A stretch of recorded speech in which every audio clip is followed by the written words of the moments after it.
సునీత చౌదరి. నేను ఎలా ఉన్న ఫ్రెండ్స్ అయితే చాలా బాగున్నాను. ఇలా కోవూరులో గోపాద క్షేత్రం మీకు ఈరోజు అది చూపిద్దాం అనుకుంటున్నాను. ఇప్పుడు అక్కడికి వెళ్తున్నామండి, మేము రిటర్న్ వెళ్ళిపోతున్నాము. అది చూస్తాను ఈరోజు వీడియోలో మీకు.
ఫస్ట్ పూర్వకాలంలో గౌతముడు ఉండేవాడు అనమాట. గోవును ఆయిచ చేస్తాడన్నమాట. వినంటమ్మా, ఆయిచ గోవుని చంపేస్తాడు. ఆయిచ పాపాలు చుట్టుకుంటుంది అనమాట. ఆ గౌతముడు తపస్సు చేస్తాడు. తపస్సు చేసిన తర్వాత అప్పుడు భగీరథుడు నీకేం ప్రత్యక్షమై నీకు ఏ వరం కావాలో కోరుకోమంటాడు. అప్పుడు ఇలా చంపాను పాపాత్మని నాకు విముక్తి కలిగేలా చేయమంటాడు.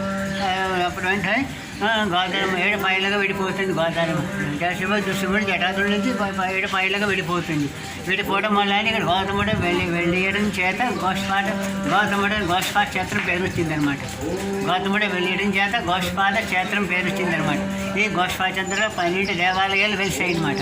ఫస్ట్ ఏముండేది కదా విగ్రహాలు వెలిసాయి ఇక్కడ విగ్రహాలు దాన్ని చెప్తానండి. పూర్వం ఏంటంటే అడవిలో ఉండేది అనమాట. ఏమి ఉండేవి కావండి. పెద్ద పుష్కరాలు పేరు చెప్పి గోష్పాద క్షేత్రం బాగా డెవలప్మెంట్ చేశారండి. 12 దేవాలయాలు బాగా డెవలప్మెంట్ చేశారండి. ఫస్ట్ ఇది డెవలప్మెంట్ అయిన తర్వాత అది కూడా కట్టారు. ఆ తర్వాత గుడి మొత్తం మీద అన్ని గుళ్ళు కట్టి ఈ గోష్పాద క్షేత్రాన్ని బాగా డెవలప్మెంట్ చేశారండి. యాత్రికులు కూడా వస్తూ ఉంటారండి. ఏదో పర్వాలేదు, జనాలు కూడా వస్తూ ఉంటారు, ఆలయాలు గడుస్తూ ఉంటారు. ఆదాయం కూడా బాగానే ఉందండి. అదనమాట గోష్పాద క్షేత్ర ప్రాముఖ్యత ఇదండి. ఈ ముఖ్య ప్రాముఖ్యత ఏంటంటే నాసిక త్రయంబకమంతా గోదావరి పుట్టిన చోటు అనమాట. నాసిక త్రయంబకమంతా గోదావరి పుట్టిన చోటు అనమాట. అక్కడి నుంచి 7 పాయలుగా విడిపోయింది. ఇలా వచ్చేసింది అనమాట. ఒకటి సంగమేశ్వరానికి వెళ్ళి ఇలా వచ్చింది అనమాట. 7 నది ఇలా ప్రవహించింది అనమాట. దీనే గోదావరి నది పేరు వచ్చిందనమాట.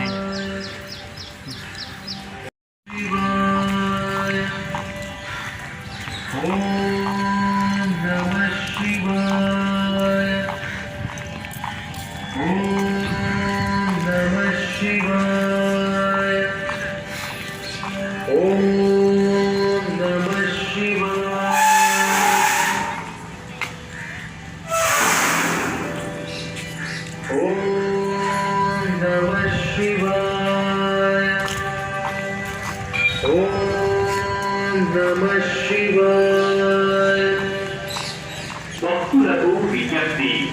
నది ఒడ్డునే బాగా లోతుగా ఉంది. స్నానం చేసేవారు గమనించగలరు. పవిత్రమైన గోదావరిలో స్నానం చేసేటప్పుడు సబ్బు, షాంపూలను ఉపయోగించటం నిషేధం. పూజ చేసిన పత్రి, పూలను ప్లాస్టిక్ కవర్లలో ఉంచి గోదావరిలో వేయరాదు. ప్లాస్టిక్ కవర్లను డస్ట్బిన్లో వేయాలి. పాలిస్టర్ దీక్షా వస్త్రాలను, మాలలను నదిలో వేయరాదు. గోదావరి పవిత్రతను, శుభ్రతను కాపాడటం ప్రతి ఒక్కరి బాధ్యత. ఇట్లు కొవ్వూరు లయన్స్ క్లబ్ మరియు గోవు గౌతమ గోదావరి పరిరక్షణ ట్రస్ట్ గోవూరు. ఓం నమః శివాయ. ఓం నమః శివాయ. ఓం నమః శివాయ. ఓం నమః శివాయ. ఓం నమః శివాయ. ఓం నమః శివాయ. ఓం నమః శివాయ. ఓం నమః శివాయ.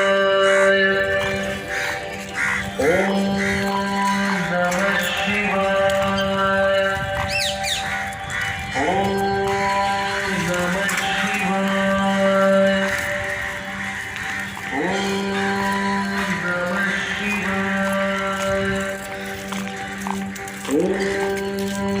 నమః శివాయ.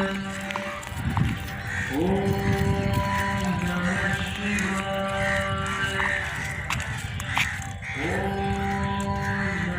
శివాయ. ఓం నమః శివాయ.